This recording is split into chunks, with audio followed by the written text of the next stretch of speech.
오늘 아침 뉴스의 맥을 짚어드리는 시간 뉴스연구소, 오늘도 두 분의 연구위원 함께합니다. CBS 김광일 기자, 경향신문 박순봉 기자, 어서 오십시오. 안녕하세요. 예, 첫 뉴스 어디로 갈까요? 가칭 개혁미래당.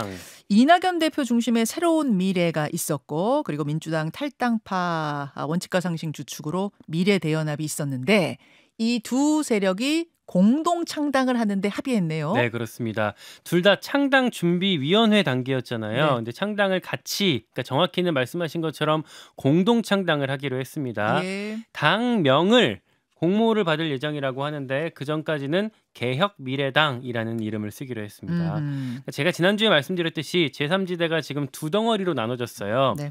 이준석, 양양자 이쪽이 합했고요. 여긴 오늘 오전에 합당 합의문을 발표한다고 합니다. 네. 그리고 말씀드렸다시피 이낙연, 미래연합 이렇게 합치는 그림이 그려지고 있어요. 이걸 두고 요새는 중텐트라고 부르기도 하더라고요. 그렇죠. 빅텐트 가기 전에. 문제는 이렇게 되면 다 같이 모이는 그 빅텐트는 더 어려워질 수도 있다, 이런 얘기가 나와요. 네. 그러니까 한쪽은 보수, 한쪽은 민주진영 이렇게 해서 차이점이 부각되고 양쪽에서 너 왜 저쪽 진영이랑 손잡냐 이런 프레임이 나올 수밖에 없을 거기 때문에, 그래서 사실은 미래연합 내부에서는 중텐트 이거 하지 말자라는 목소리가 지난주 후반까지 있었거든요. 근데 만약에 이걸 안 하고 더 늦게 되면 동력 자체가 사라질 수 있다라는 우려가 있어서 그 목소리가 더 커지면서 결국 요 중텐트 방향으로 가게 됐다고 합니다. 그러니까 이 개혁미래당 네. 중텐트가 이렇게 오래 걸린 진통이 있었던 이유가 바로 그거인 거죠. 그렇습니다. 이렇게 해놓고 나면 정말 두 그룹이 더 확고해질 수도 있다, 이런 걱정. 이준석 당, 이낙연 당 이렇게 끝나버릴 수 있다라는 우려가 있었다는 거고요. 일단 이렇게 중텐트가 그려졌는데 기싸움이 계속되고 있어요. 당장 이준석 측에서는 개혁미래당이라는 당명의 문제 제기를 하고 있습니다. 그러니까 우리 쪽에서 개혁신당이라는 거 잡아갖고 잘하고 있는데 다른 집 잘 나간다고 해서 그 이름을 그대로 차용한 거 아니냐, 이 무임승차하는 거 아니냐라고 어제 문제 제기를 했어요. 이름 비슷하게 따라했다, 뭐 이런 얘기인가요? 네. 여기에 더해서 또 우리한테 과거에 뭐 혐오다, 갈라치기다 이렇게 말한 사람들이랑은 같이 하기 어렵다, 이런 메시지를 계속 내고 있습니다. 예. 이제 주목할 거는 비전 대화라는 거거든요. 이게 뭐 다 같이 모여서 정책 토론하자라는 취지에서 새로미래, 미래연합 그리고 개혁신당 다 같이 뭐 이런 토론회를 만들어 보자라고 기획을 했었던 건데, 네네. 원래 1차 토론회를 어제 하기로 했었거든요. 예. 근데 실무선에서 제대로 협의가 안 되면서 연기했고 정확한 거는 오늘 공지한다고 합니다. 여기서 빅텐트가 좀 더 탄력을 붙을 수 있을지 앞으로 봐야 될 것 같습니다. 그리고 유승민 전 의원의 거취가 계속해서 관심거리 아니었습니까? 네. 근데 국민의힘에 잔류하겠다고 어제 SNS를 통해서 선언했어요. 제가 한 3주 전에 댓글쇼에서 이렇게 잔류 분위기라고 말씀드린 적이 있었어요. 근데 네. 이게 확실하게 공표가 됐습니다. 당을 지키겠다, 공천 신청은 하지 않는다라고 페이스북에 밝혔어요. 그러니까 최근에 이준석 전 대표가 유승민 대표 모시고 싶다 이렇게 러브콜을 공개적으로 보냈었는데, 네. 여기에 대해서 일축한 셈이라고 할 수가 있겠습니다. 제가 유승민 전 의원이랑 가까운 사람들 여러 명한테 물어봤는데 네. 다들 이런 얘기들 하더라고요.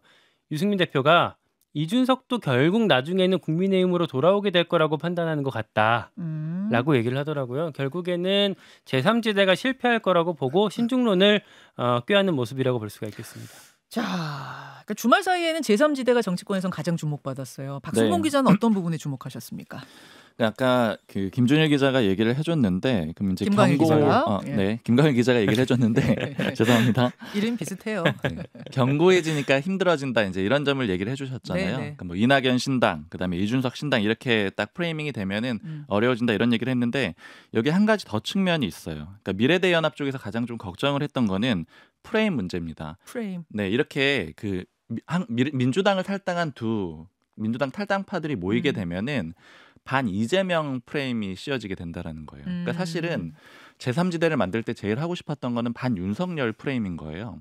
그걸 위해서는 이준석 대표가 반드시 필요했던 거죠. 그래서 미래대 연합 쪽에서는 먼저 이낙연 대표랑 합치게 되면은 그림 자체가 너무 반 이재명 프레임으로 가게 되니까, 그렇게 되면은 아무래도 이제 민주진영에서 지지를 받기 어렵다, 이렇게 판단을 하고 있었던 거고요. 예. 근데 이제 이준석 대표 쪽에서는 사실은 여기 색채가 좀 뚜렷하지 않고 창당도 안 한 상태에서 논의하기가 어렵다, 이렇게 좀 푸시를 한 거거든요. 그러니까 어쩔 수 없이 합당을 하게 된 거예요. 근데 이 과정에서도 그렇게 합당을 그러니까 같이 공동 창당을 하게 되면은 이낙연 대표의 새끼를 최대한 빼고 싶었던 거죠. 그래야지만 반 이재명 프레임에서 좀 벗어날 수 있다라고 이렇게 보고 있었던 거예요. 아하. 그러니까 뭐 민주당 의원이 이렇게 좀 얘기를 하더라고요. 지금 이제 호남 의원이었는데 네. 호남 민심은 반윤석열이고 정권 심판론이 강하다. 그런데 만약에 이낙연 신당으로 나오게 된다라고 하면은 이거는 여기에 걸림돌이 된다라고 볼 거고 그러면은 심판 대상이 될 거라는 거예요. 근데 반대로 이준석 대표까지 합치게 된다. 이러면은 그냥 삼지대로 인식을 하기 때문에 사람들이 양쪽에서 다 표를 뜯어갈 거라고 생각을 하잖아요. 네. 그러니까 민주당에 방해되는 세력이라고 인식을 좀 안 할 거라는 거죠. 그리고 또 이제 한 가지 좀 더 짚어봐야 되는 게 그러니까 입장 차이가 굉장히 좀 근본적으로 큽니다. 그러니까 이제 이렇게 쭉 제가 말씀드린 거, 이 앞에 걸 말씀드리는 이유는 뭐냐면은 결국에 이제 반 이재명 프레임에 갇혀서는 안 되는 거예요. 혹시 나중에라도 민주당이랑 같이 하기 위해서라도 반 이재명 정당이 된다라고 하면은 돌아가기가 어려워지는 거거든요. 그런데 그러면 이제 제일 순위가 뭐냐면은 이 개혁 미래당의 입장에서 제일 순위는 다 합치는 거예요. 네. 그러니까 빅텐트 치는 게 제일 순위인 거죠. 네. 근데 반대로 개혁신당 쪽에서 1순위는 다 합치는 게 아닙니다.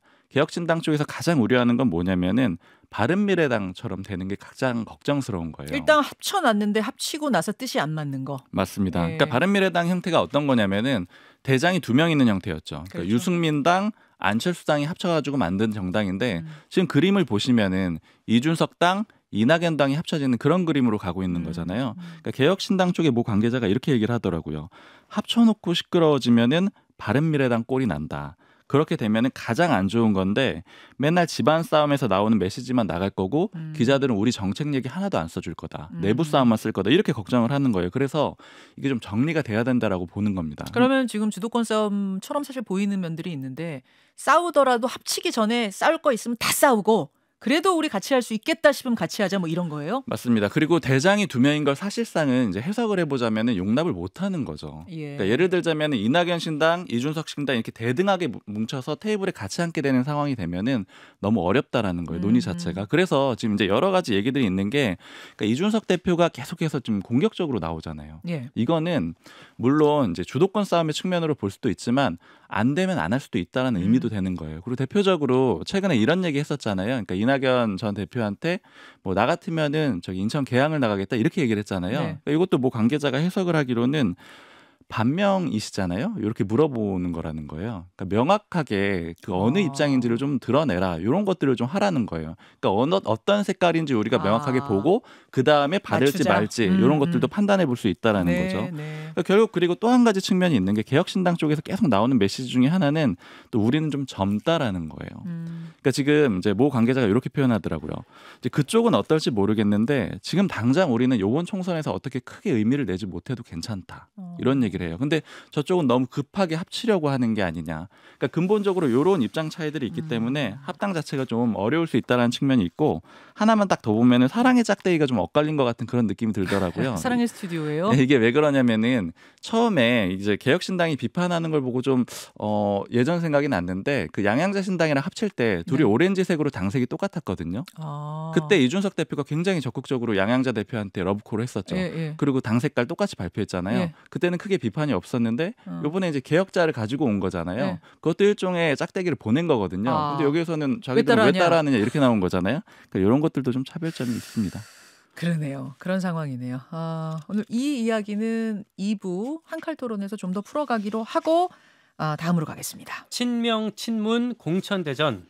이것은 이제 민주당 얘기가 되겠군요. 그렇습니다. 그러니까 흔히 뭐 자객공천이라고들 얘기를 하는데 네. 비명, 그러니까 그 중에서도 친문 현역 지역구의 친명 인사들이 자객처럼 딱 등장해서 도전장을 내미는 모습이 최근에 더 뚜렷하게 보이고 있어요. 전국에 워낙에 이런 지역구가 많지만 그 중에서도 수도권이 더 많고요. 대표적인 곳 몇 개만 소개를 해드릴게요. 어디입니까? 친문 핵심 전해철 의원 지역인 안산 상록갑 네. 여기에 양문석 박사라고 통영고성 지역위원장 하던 사람이 올라와 있잖아요.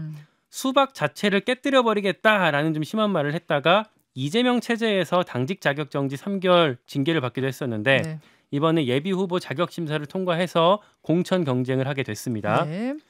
또 하나가 이제 친이낙연계이자 원칙과 상식의 원래 멤버였던 윤영찬 의원의 지역구 성남 중원. 예.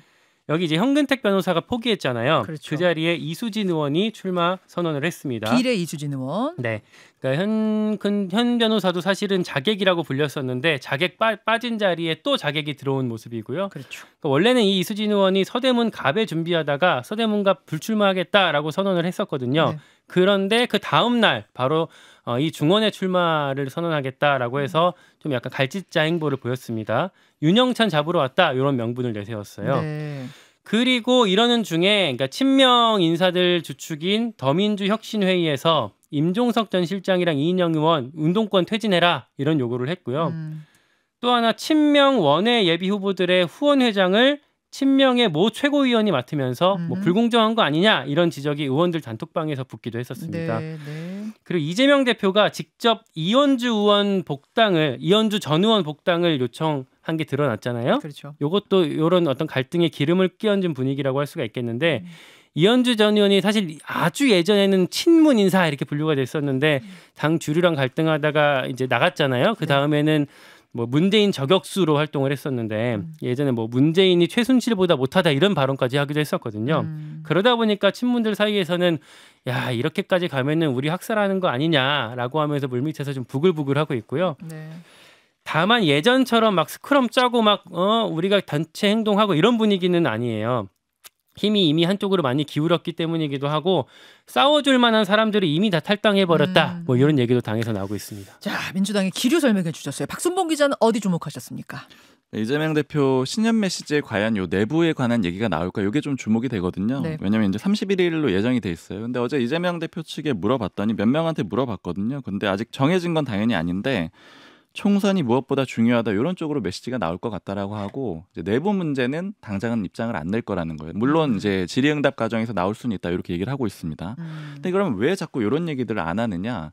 그러니까 전반적으로 이재명 대표의 당 운영이 안정에 초점이 좀 맞춰져 있습니다. 안정성. 네, 그러니까 이재명 대표를 사실 예전을 좀 떠올려 보면은 이미지가 사이다 이미지가 좀 있었거든요. 예, 예. 근데 지금 최근에 당 대표하면서 사이다 이미지 완전히 사라졌죠. 이게 왜 그러냐면은 전체적으로 두 가지 의미가 있는데 첫 번째로는 기본적으로 지금 크게 잘못하지 않으면은 총선에서 이길 수 있다. 그리고 정권 심판론이 강하다. 네, 맞습니다. 그리고 사람만 남으면은 대선에서 다시 이길 수 있다. 대통령이 될 수 있다. 이런 인식들이 당 주류 쪽에 한 가지가 있다라는 거고요. 그러니까 저를 유지만 잘 안정적으로 해주면 크게 잘못만 안 하면 된다라는 인식이 한 가지가 있고 두 번째는 이게 좀 더 주목이 되는데 당권이 생각보다 강하지가 않아요. 그러니까 이제 겉으로 보면은 굉장히 압도적인 득표율로 당 대표가 됐고, 예. 그리고 또 지금 뭐 여러 가지 뭐 체포동의안 문제라든가 뭐 구속영장 기각 이런 것들 거치면서 당권이 강해진 것처럼 보이는데 내부적으로 보면 언제나 흔들린다라는 생각을 해요. 근데 이게 실제 강한 건 실제 약한 건지 요건 좀 차이가 있는데 왜 그러냐면은 이 대표 측에서 그렇게 인식을 하고 있습니다. 그러니까 이 대표 측 뭐 관계자가 하는 얘기가 우리는 아직도 당내 비주류다 이런 얘기들을 굉장히 많이 하거든요. 그러니까 자신들이 비주류라는 인식이 있고 언제든지 다른 세력들이 흔들 수 있다라는 그런 인식들이 있어요. 근데 이게 제가 애매하다라고 말씀드린 거는 비명계 쪽에서는 또 똑같은 얘기를 해요. 그렇죠. 이 대표 측은 언제나 스스로를 비주류로 인식을 하고 있다. 주류인데 비주류라고 인식을 했다. 이렇게 보고 있거든요. 주류인데 비주류라고 호소한다. 맞습니다. 그래서 어찌됐든 간에 중요한 거는 이렇게 비주류로 인식을 하고 있기 때문에 자꾸만 메시지가 약해지는 거예요. 그러니까 아주 파격적인 공천이라든가 혁신이라든가 이런 쪽으로는 가지 않을 걸로 전반적으로 보입니다.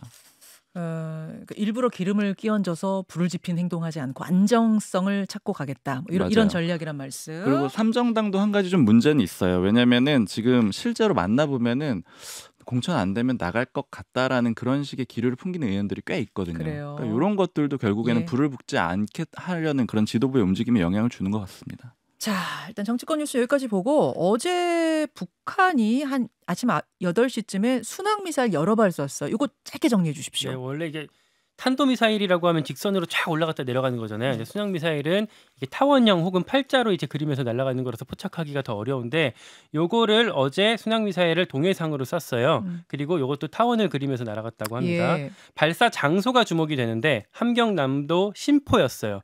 여기가 이제 북한 최대 잠수함 기지가 있는 곳이잖아요. 그래서 혹시 어제 발사한 게 잠수함 발사 순항미사일 아닌가라는 분석이 같이 나오고 있습니다. 여기까지 보겠습니다. 두 분 수고하셨습니다. 고맙습니다. 김현정의 뉴스쇼는 시청자 여러분의 참여를 기다립니다. 구독과 좋아요, 댓글 잊지 않으셨죠? 알림 설정을 해두시면 평일 아침 7시 20분 실시간 라이브도 참여하실 수 있습니다.